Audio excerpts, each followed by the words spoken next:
The power traction hitch. What is it? That's a question that gets asked all the time. And the best answer I can give you is it's basically Oliver's version to compete with the Farmall Fasthitch and the Ford 3-point hitch. In 1926, Henry Ford and Harry Ferguson started putting 3-point hitch on their tractors. And this is what more or less changed the agriculture industry, and everybody wanted something like this. And it's what led to the eventual invention of things like the Farmall Fasthitch and the power traction hitch that Oliver had, and the Hydra-Hitch. And the little 8-in Ford was basically responsible for the invention or the production of the Super 55 series tractors. So this is my Super 55, and you can see it's just basically a carbon copy of the Ford 3-point hitch. And I always heard that the story was Oliver was wanting to compete and get a piece of the market that the 8-in Ford and the little Fergusons were getting. And, you know, they came up with some prototypes that used some of the different models and the stuff they were making. And one of the bigwigs said, "Why are you guys trying to reinvent the wheel? Just get an 8-in Ford and copy it, but make it better. Give it a 6-speed transmission and live power takeoff." And that's basically what they did. And their design lasted one of the longest production of any of the Oliver tractors, because the Super 55 and then later the 550, and it went on into the industrial line clear into the 70s, you know, as forklifts and different things, little backhoes. So it turned out to be a pretty successful tractor for them. And if you've ever run one of the Super 55s or 550s versus an 8-in Ford, it is night and day better. I mean, just so much more you can do with it, because you have 6-speed transmission and live power takeoff. I know for years we would bush hog with that little Ford, and the bad thing is you get into something thick and your mind says step on the clutch. Well, when you step on the clutch, the power takeoff stops. And then since it is driven off the transmission, if you are trying to like go into a corner or something or cut close to something, when you step on the clutch, the momentum of the bush hog might shove you through the fence or something. So you really had to watch. They made like an over-center clutch deal that you could put on your shaft out of the back of the power takeoff so that it would at least let the bush hog freewheel and it wouldn't push the tractor. But we never had one of those. We just tried not to get close to something and shove it through anything. And I don't think we ever had any really bad mishaps or anything, because we knew that that was the way it was made. If you look at the power traction hitch, it's more similar to a Farmall Fasthitch than the 3-point like on the Fords. It's kind of a hybrid between the two, I guess. But the biggest thing is your arms are rigid. They all swing as one unit here. I've got it hooked up to a drill right now, so. But you can see it's all basically one unit. Your arms aren't independent. Your latches are just, you slide in there with your pin, and then when you want to release it, pull up and it's spring loaded. So it's similar to the later claw style that we've all grown up with, but this actually is a very copied design. I'll put a little picture in here of some stuff you can buy today. They sell where you can convert your 3-point hitch over to something almost identical to this. And they act like that's a revolutionary invention. Well, this has been around since the, you know, like 57, 8 era. So not really that new of an idea. The Hydra-Hitch that was available on the fleet lines was more like the 3-point hitch that you see on the Fords and whatnot. They do share, the power traction hitch and the Hydra-Hitch share a few things, like the top link bracket, which is, if you look at it, pretty well identical to what went on in the 15 and 16 size tractors up until the end. The I think if I remember right in the parts book, they share, the Hydra-Hitch and the power traction hitch share this cross shaft and just a few pieces. These arms here, I know that I've read that they changed the length of them at different times as they updated it, but I think that those are interchangeable pieces. But otherwise, the frame is different. People say, you know, can I put a power traction hitch on a Super 88? No, you can't, because they changed the rear end casting to accommodate this hitch, because it bolts up under there in different places that there was no holes on the Super Series tractor. So I guess the short answer of it is you can put a Hydra-Hitch on any of them, but you can't put a power traction hitch on anything but a 770 or an 880, you know, unless you've had a rear end change at some point. It's kind of dark, but here you can see the bracket that they made where they had to change the rear end to accommodate this bracket that your center of your power traction hitch goes into, and then each of the like the brace arms here go on either side. So that is the reason that this will not fit on like a Super Series tractor or a Fleet Line, because none of this exists on those. I've really grown to love the power traction hitch, just for the simple fact that you can pick up and move things like this drill. I wanted to move it out of the way, and you don't even have to tie the jack up. You can just pick it up and go. For years, I would do this kind of stuff, like when you wanted to mow, move equipment and things with a little Ford, and I had a drawbar that went in it, but this will lift just so much more, and the tractor is so much more. You know, we would always put a ball on the 3-point and move trailers and stuff, like when we loaded hogs. This would have been so much better, because this tractor is worlds more than an 8-in Ford.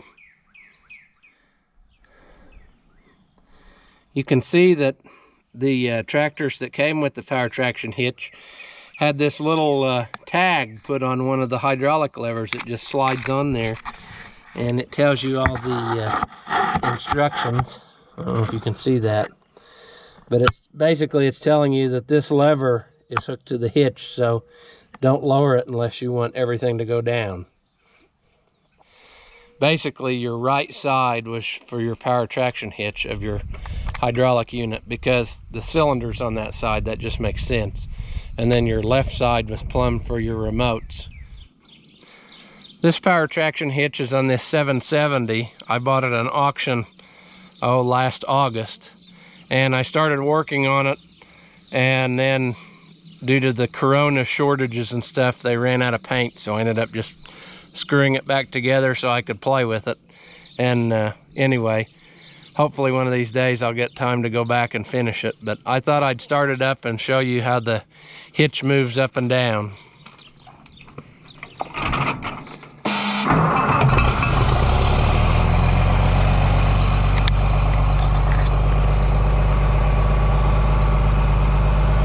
Try to figure out how to reach it here and still keep you in the shot, basically, just like any 3-point hitch. It actually goes really low to the ground. If it wasn't hooked up to this, it probably gets like an inch from the ground, so you can really pick up some low hanging stuff to hook up without having to lift it too far. And then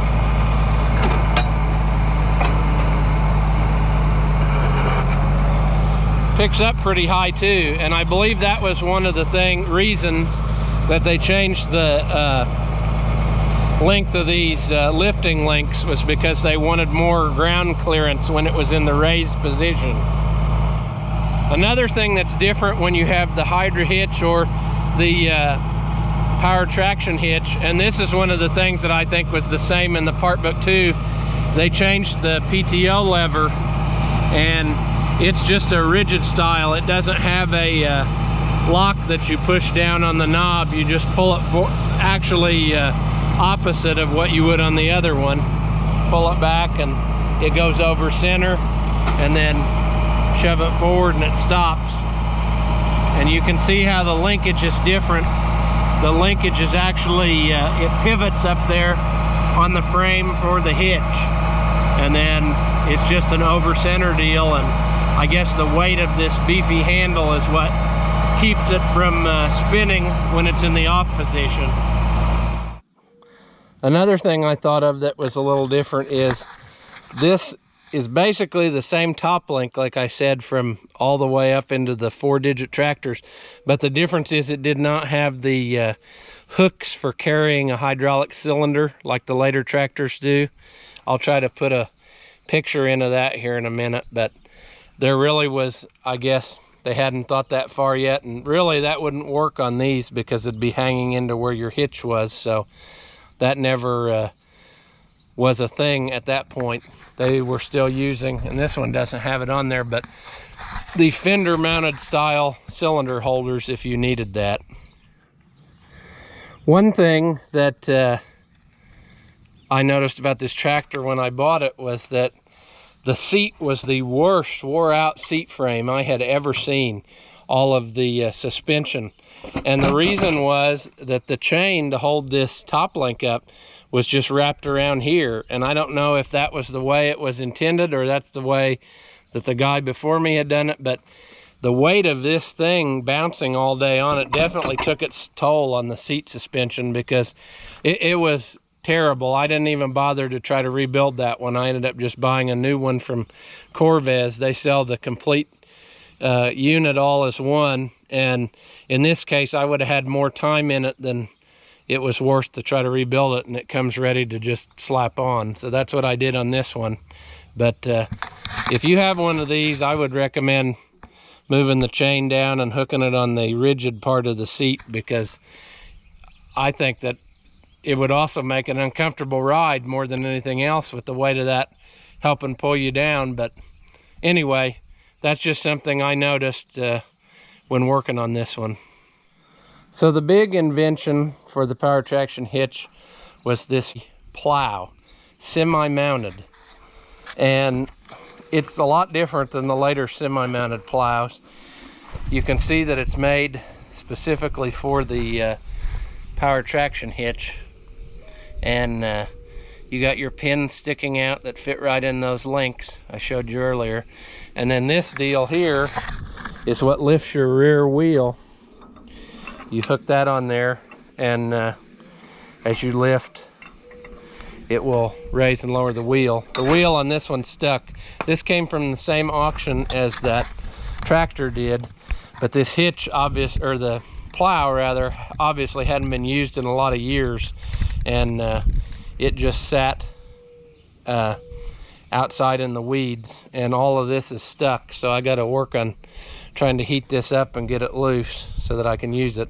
I got a different tail wheel for it, but basically it's a 3-bottom plow. You can get it as a 4-bottom plow, and it's specific to the power traction hitch. I don't think that if you tried to hook it up and use it with a regular tractor with 3-point, I don't think you would be happy with the results, just the way this is made. It is adjustable some, but it's really more or less specific to the hitch Plow. So it didn't have coulters on it when I bought it, so I got some coulters to put back on it, and I started working on it, and you know how that goes. Then other things got to be more important. So pretty soon I'll get this going and hook it up behind the tractor, because it's not doing any good to keep sitting in the weeds. So that's a future project, hopefully soon. So this is a later pipe plow that would have come out like with the 1800 checkerboard tractors. And if you would have followed suit with their number system at the time, this should have probably been a 5440. But since the power traction hitch plow was already a 5440, this became the 5540 semi-mount plow. So if you're looking for plows, you want to probably know the difference between those two if you try to go buy one and you haven't seen any pictures of it, because you might be disappointed, I guess, either way. If you were looking for a semi-mount plow like this and, you know, it turns out to be the other one, you're not going to really be able to do what you want with it. And the other way around too, if you're looking for one to fit your power traction hitch, you want to make sure it's the other style plow. These links are actually removable. You can pull the pin and pull this into the hitch out, you know, when you're not using them, and then just use it with your drawbar so they're not in your way. I can see how sometimes turning they can be in your way, but I just pretty well leave them in all the time. You can reverse them from side to side. I've never tried that, but that would give you a different offset. These were changed over the years. I remember reading about that in a service bulletin or something. They changed the way the assembly was made, and they're not really interchangeable. So you need to make sure which style you have so that you get what you want if you're looking for a replacement.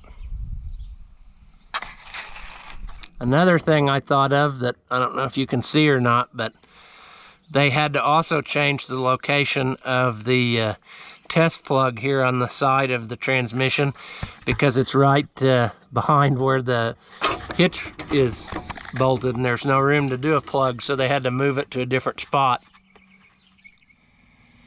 Well, this is another tractor here that's not an Oliver, and you probably wonder what the deal is with that. Well, this actually was my first tractor.